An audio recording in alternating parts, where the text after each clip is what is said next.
Hi, this is the place your friends told you about. Welcome. One thing that has aided my interest in studying the Bible is that I read the Bible with my mind and my spirit. We know that God is spirit, and if we want to worship Him, then we must worship Him in spirit and in truth. But I do not think that God gave us a mind only for us to dump and not maximize it. Then it doesn't make any sense. The problem is we oftentimes try to capture the full essence and magnanimity of God with our minds, which is not possible. I mean, like my friend Bola Tunji said, how can you comprehend the God who created your own comprehension? Hey, Bola. One bottle of beer. Sorry. One bottle of Chivita for you.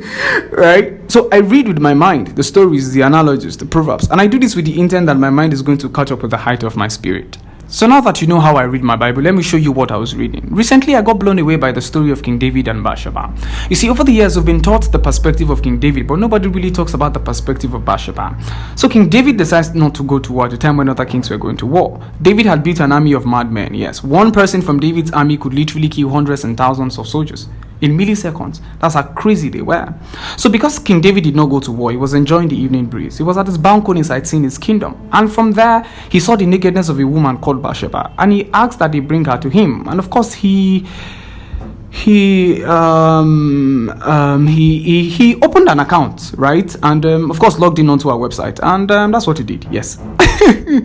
So this is why I began to study this. Bathsheba was wise. She's wise. The first and second verses of Proverbs 31 talks about King Lemuel receiving advice from his mom. And Bible history argues that King Lemuel is King Solomon. And we know that King Solomon's mother is Bathsheba.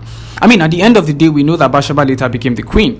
She got married to King David. Isn't that amazing? You see, we focus so much on sinners that we fail to understand the concept of sin. And this is one of the reasons why sinners will continue to sin, because they don't understand how sin works. So, what if Bathsheba had been eyeing King David all along? What if she was aware of the fact that the king didn't go to war? What if she knew that the king was going to come to the balcony? What if her bath that afternoon wasn't a coincidence? Now, for the king to have seen her nakedness, it means one part of the bedroom wasn't covered. Probably it was the top that wasn't covered, or maybe the side that was very visible to the king wasn't covered. What if Bathsheba was the one that set the trap for King David to fall? You see, I understand how hard it is to be one with God. It takes a lot. And most times we fall and we quickly go back to God, and we fail to realize that sin had quickly used us to fulfill its own intent. King David felt he had the authority to take Bathsheba, and of course he does have that authority, but he failed to realize that sin had given itself to him on a platter of gold because it had bigger plans for him. You see, we're not consistent when it comes to refusing sin, but sin is consistent in approaching us. We're not consistent when it comes to refusing sin, but sin is consistent in approaching us. When you look at the story of Samson and Delilah, you find this to be true. Delilah was consistently and vehemently asking for the source of Samson's power. But Samson was like, I beg, get out, this babe, you do distress me, I beg, it's my hair. And that was the end of brother Samson.